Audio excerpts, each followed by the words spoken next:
Hi everyone. Thank you so much for tuning into my tarot channel. My name is Paulina. A couple years ago, there was this creator that I was looking at his work. It was the therapist who I guess was going through a breakup, and he dealt with it by like posting a lot and became huge on the internet. And I'll post his thing if I find it, but at the time I had a better relationship with my mother, even though we still talk, but we don't have we're not as close.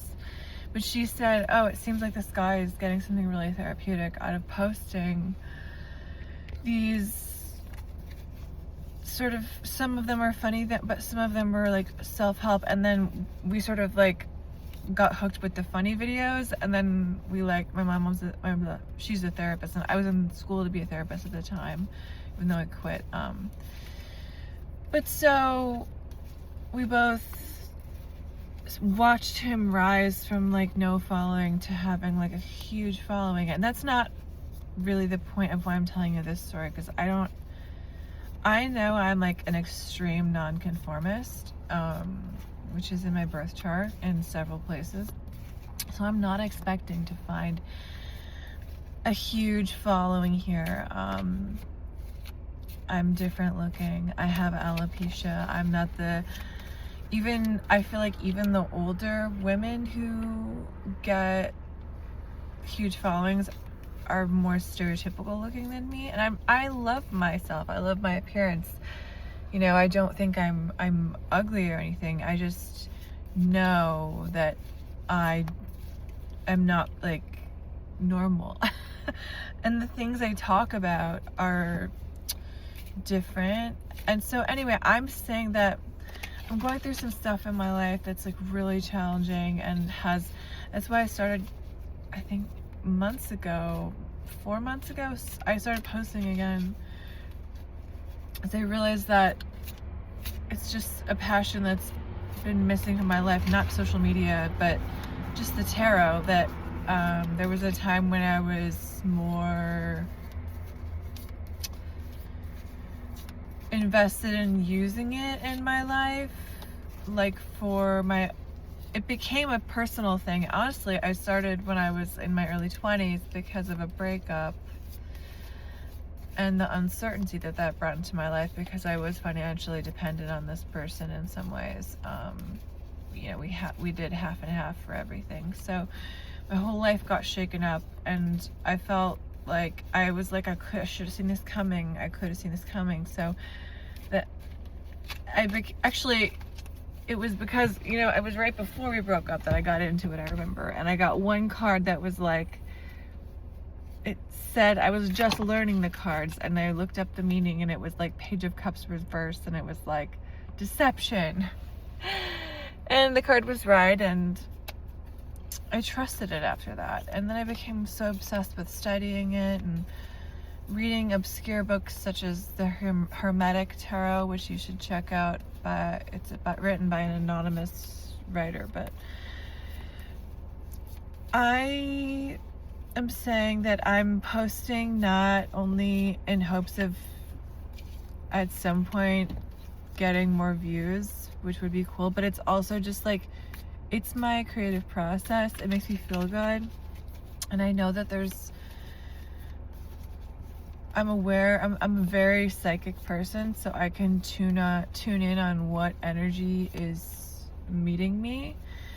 And I know that there's a few people now that I know who are checking in and out periodically, and you know, at first that made me feel self-conscious, because I was like, oh, they're gonna like see me this way or that way. And then I was like, I really don't give an F. I'm sorry, I keep saying give an F because I don't want to get in trouble for swearing too much on my channel, but I don't care if someone from my past sees me on here and like realizes that I talk to dead people and thinks I'm crazy. I really don't care, because that's my truth and that's my reality. Mediumship is protected speech.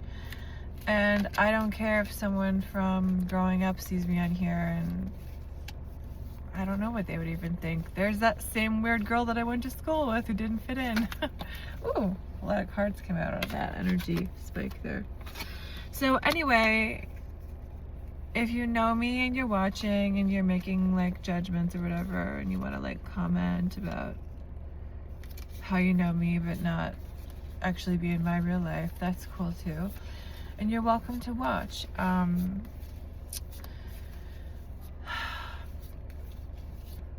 Yeah, that felt like important to say. Anyway, I'm just saying that at first I was like judging myself for putting more readings because I was like, you're hurting yourself. You're like taking more energy from yourself, because I know that takes that energy from me.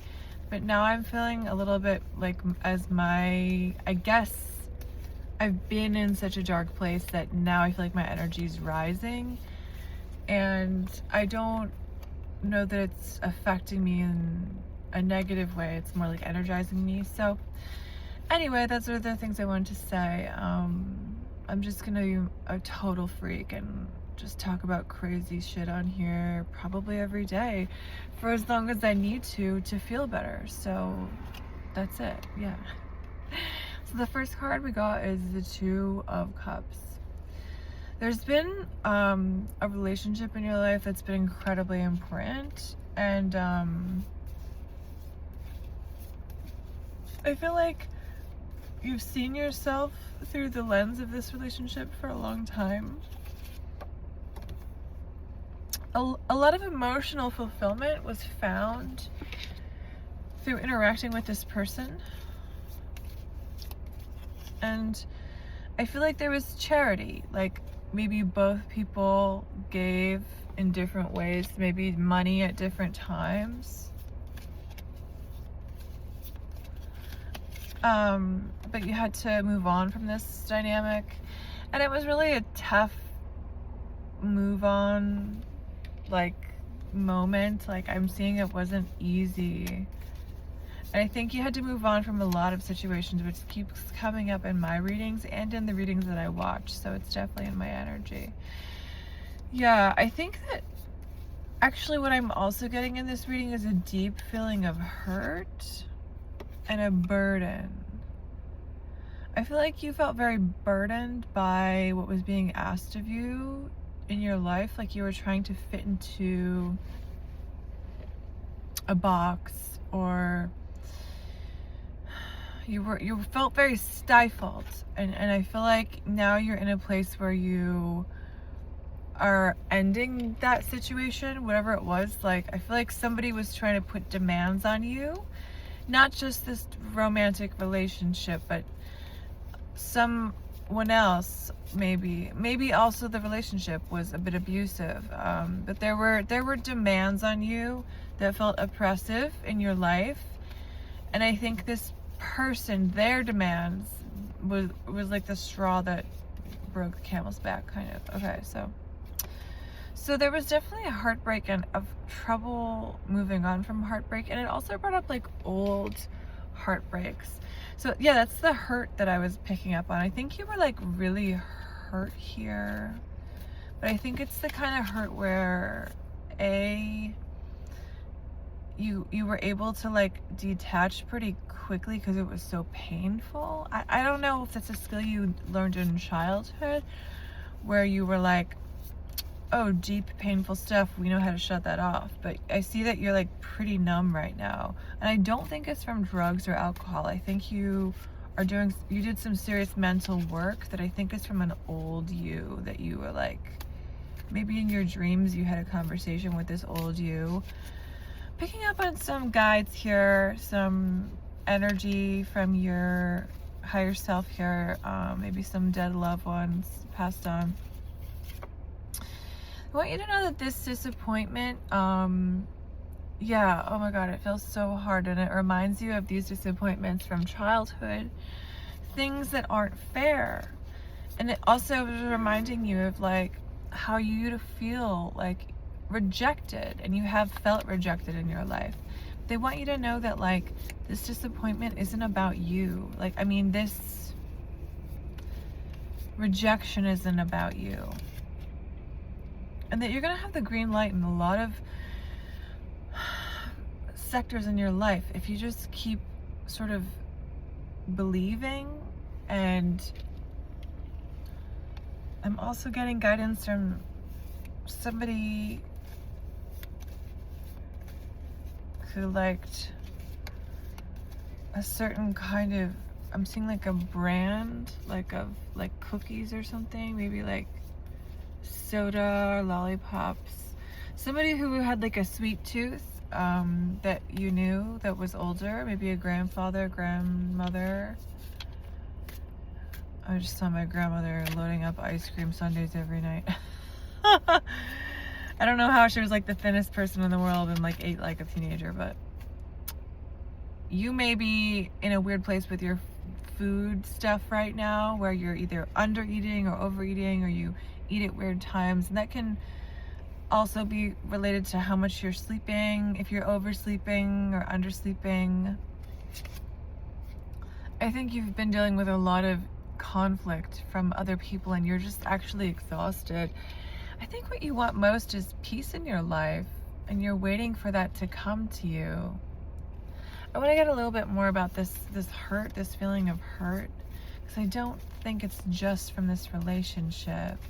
I think there's another hurt. I feel like there's the relationship, but I think you've actually been detached from that for a long time in some ways, and you've been waiting for this final blow and preparing. I think there's another hurt here, and I want to get some info on that. There was a deep love attraction in your past, and I think it also was a situation that brought about choice and perhaps virtues, like personal choice. And there's like a deep rest period. And actually, they also brought you out of a rest of like maybe a depression. But I feel like they hurt you. This older relationship that I'm not sure if it actually did culminate into something. Let's see about how they hurt you. They knew your weaknesses, and they were weak to do what they did to you. It's almost like they hit your Achilles heel on purpose to feel more powerful. I feel like this person was balancing a lot of feelings and I feel like they may just say the wrong thing when they get stressed, or maybe lash out verbally when they feel like they're not balanced. Let's get some more on their impetus for hurting you. I think that maybe there were some hurtful things said. I think that this person was really threatened by you entering their life in any way, and they wanted to hold on to what they had because they're fearful that they would have to make major changes or lose something to let you enter their life fully.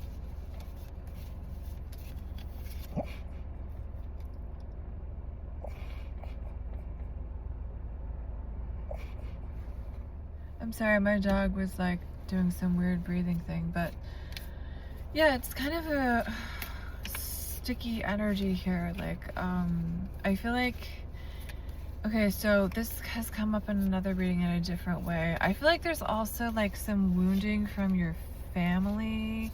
I'm feeling there's like deep wounding in like 3 sections of your life, like childhood deep wounding, and then some relationship wounding that was from recent times, and then some other relationship that was also kind of recent where the person was like verbally abusive or like said things that were like really harmful to you, but they actually really had feelings for you is the thing. And you felt like super hurt by what they said, but you couldn't factor in that they were masking deep feelings.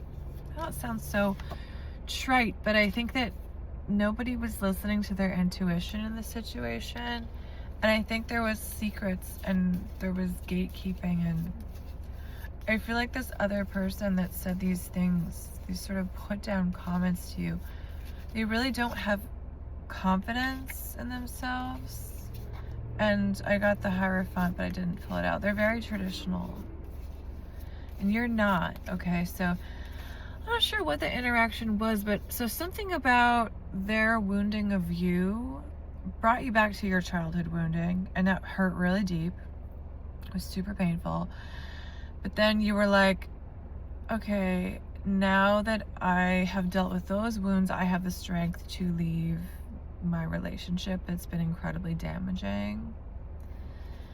And now I'm seeing there's other people that are like coming up to like kind of fuck with you, and you're either A, divinely protected. Like I'm even seeing like, here's an example, just some crazy guy coming up to you in the street and you're like, whoa, whoa, whoa. And some other dude just literally walking in front of him and blocking him from you. Like I'm seeing that kind of situation where there's some divine protection happening because you felt so unprotected. And it's really important actually to be aware of our thoughts so we can think about what we're attracting. If we feel nervous and scared, we may be attracting more situations that make us nervous and scared.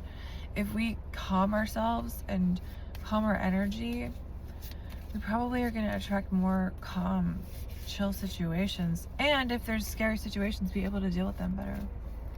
So yeah, like I think that also you've been just you've taken the brunt of like some abusive comments from many people in your life. Like maybe you are a target, like maybe you're really different, or you're like I am, or maybe you have something that makes people envious, and they really I'm seeing a lot of like lashing out, and that you internalize it. And that the thing is, it's not about you, it's not your journey to go on. This Page of Wands is gonna be about a journey, an energetic journey. I think that the real answer here is self-love, and I think I've talked before about how I channel the word love and I meditate on love. And today what came through, I was experiencing, I think of myself as a channel, not only in the sense of talking to people who have passed on and doing tarot, but also that my day is sort of like the feelings of the collective. It's not just my stuff, it's like we're all going through similar things. So I was picking up on a lot of feelings of comparison to other people, a lot of why me, a lot of this will never happen, things I want happen. And that's sad, but I want to get a card about why this, another reason, because I was pretty vague about why this person said these hurtful things. Okay. Yeah, I think that this person said hurtful things to you because they felt really trapped in their own life. And I think you challenged them in a certain way, and then they were like, their response to someone challenging them is to like attack them. And that's really not about you, that's their stuff. And I think the lesson is to sort of like, yeah, I think they were like romantically interested in you, but they expressed it incredibly badly. Like they were mean. Sometimes when we open someone's heart space a little bit, it's scary for them, and they're, they lash out. I think that this person felt really caught between two choices and two worlds, and they couldn't decide. And you were like a choice that they saw, but then I think you also saw a side of them that you didn't like. I think maybe this whole the whole interaction with the person who hurt you, that said the mean things, may have spurred like, it may have been like a litmus test to see like, how well can I handle abuse, even if it's covert, even if it's for someone who I can tell has a crush on me. A lot of times women in our culture are like, if a man does have interest, there can be abusive stuff that happens, especially if their affection is not returned, or maybe your affection was there but you weren't clear about your feelings. I'm seeing you were in a place where you were wishy-washy, you were confused, you didn't even know who you were. Maybe you were reeling from some interpersonal abuse from another situation, and this person took that personally, and then you internalize what they said about you. And this really is a greater lesson in sticks and stones may break my bones, but words never hurt me. And if we turn back someone's comments about what they say about us, about them, that's really an interesting method, is to say, okay, what if I make everything that you told me about, like, if you're pointing one finger, there's 3 pointing back at yourself. Like, what about you? Like, you're the one saying insulting things to me. And I think you may have actually called this person out, is what I'm feeling, and then that gave you the courage to sort of set boundaries in other places in your life. And I'm sorry that had to be the way that happened, but I think that I'm gonna get a final closing message from Spirit, because it is weird when someone is like in love with you, but they're like damaging because they're jealous. I'm getting that this person was jealous of your life, of your skills, of your relationship, of your audacity, of your knowledge, because they don't feel good about themselves, but they also were slightly obsessed with you, and they chose to express these feelings of disappointment and rejection abusively, and that's not cool. There was justice, I think, well, because there wasn't an injustice in how they treated you, and I think that you kind of righted that in some way. Let's get a final closing message from Spirit. Actually, I want first a message from them. What do they have to say about their behavior? This person who was verbally abusive to you. It sounds like you kind of, it was good and bad. Like, you liked them, and then when you couldn't return their affection the way they wanted or perceived, or they couldn't control you, they kind of were a little bit abusive, and you saw a dark side, and you were like, I'm out of here. So it was good because it taught you not everyone who showers us with affection is a good person. I think this is about you finding your personal abundance and inner strength without any of these fools. And that's the reading.